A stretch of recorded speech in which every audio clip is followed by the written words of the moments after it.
మీకు తెలుసు చాలా మంది ఇండియన్స్ దాదాపు ఒక 20 ఇయర్స్ 10 ఇయర్స్ బ్యాక్ యూఎస్ఏకి కానీ యూకేకి కానీ జర్మనీకి కానీ వెళ్ళి డాలర్స్ కోట్ల డాలర్స్ సంపాదించి they wants to serve the people of India general elections లో కానీ assembly elections are parliament elections లో.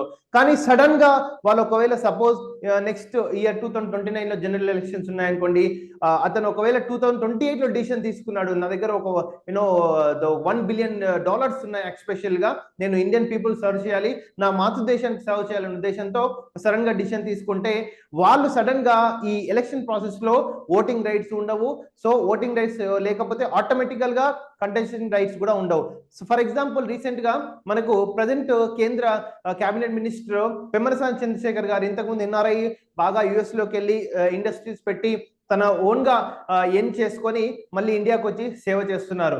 కానీ ఇదే విషయంలో పెమ్మసాని చంద్రశేఖర్ గారు చాలా జాగ్రత్త వహించి మన ఓటింగ్ రైట్స్ లో కానీ కంటెస్టింగ్ రైట్స్ లోనే చాలా జాగ్రత్త వహించి అతను ప్రజెంట్ ఇప్పుడు కేబినెట్ మినిస్టర్ అయ్యారు. కానీ similar the example Palakurthi MLA Palakurthi constituency లో కూడా అయింది. యాక్చువల్ గా మనకు Telangana general elections MLA elections లో పాలకుర్తి క్యాండిడేట్ ఝాన్సీ రెడ్డి యాక్చువల్ గా సడన్ గా యుఎస్ఏ నుంచి సిటిజన్షిప్ మార్చుకుని ఇండియాలో కంటెస్ట్ చేయడానికి వెళ్తే ఆ టైంలో 2023 టైంలో returning officer even though nomination file అయినా సరే ఝాన్సీ రెడ్డి యొక్క నామినేషన్ తిరస్కరించబడింది. ఎందుకంటే బికాస్ షీఈ్ ఎన్ఆర్ఐ, వాళ్ళకి ఓటింగ్ రైట్స్ ఇక్కడ especially voting rights plus contesting rights లేకపోవడం వల్ల రిజెక్ట్ చేయబడింది.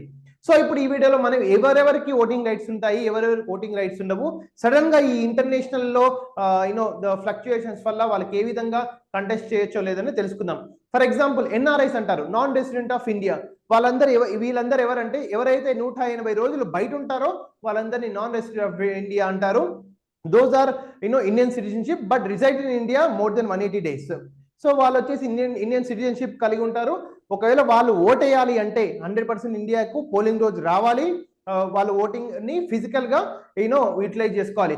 కానీ వాళ్ళు ముందే మన ఈ 6 year రిజిస్ట్రేషన్ ఫామ్ ని కూడా ఫిల్అప్ చేయాల్సి ఉంటుంది. అపార్ట్ ఫ్రమ్ అంటే జనరల్ ఓటర్స్ తప్పించి ఈ ఎన్ఆర్ఐ స్పెషల్ గా 6 year రిజిస్ట్రేషన్ ఫామ్ ఫిల్అప్ చేయాలి. Next person of Indian origin. వీళ్ళు పర్సన్ ఆఫ్ ఇండియన్ ఆరిజిన్ ఏంటంటే వీళ్ళకి ఇండియన్ సిటిజన్షిప్ ఉండదు, ఫారెన్ సిటిజన్స్ ఉంటారు. బట్ వీళ్ళ 4 fathers వాళ్ళ నాన్ననో ముత్తాతనో ఎవరోనో కానీ ఇండియన్ ఆరిజిన్ ఉంటారు. యాక్చువల్ గా వాళ్ళకి ఎలాంటి ఫారెన్ సిటిజన్షిప్ ఉండదు కాబట్టి వాళ్ళకి 100% ఓటింగ్ ఉండదు, కంటెస్టింగ్ రైట్స్ కూడా ఉండవు. Other than overseas citizen of India. ఈ overseas citizen of India recent గా మనకు పిఏలో మర్జ్ చేశారు కాబట్టి దాని గురించి డిస్కస్ చేసుకొని మనకు లాభం లేదు. సో ఓన్లీ ఎన్ఆర్ఐ పర్సన్స్ ఓటేయాలంటే ఫామ్ 6A ఫిల్అప్ చేయాలి. And that to he has to present as a physical presence గా ఉండాలి, ఇండియాకి వచ్చి ఓటేయాలి. సో దయచేసి ఇలాంటి వీడియోస్ ని మీరు ఎంకరేజ్ చేయండి. యుఎస్ఏ, యూకే, ఆస్ట్రేలియా, జర్మనీ వాళ్ళకి, తెలుగు వాళ్ళకి షేర్ చేయండి. Thank you so much for watching this video. This is your doctor Karnam Rajesh Kumar, international lawyer, director for international legal processing unit.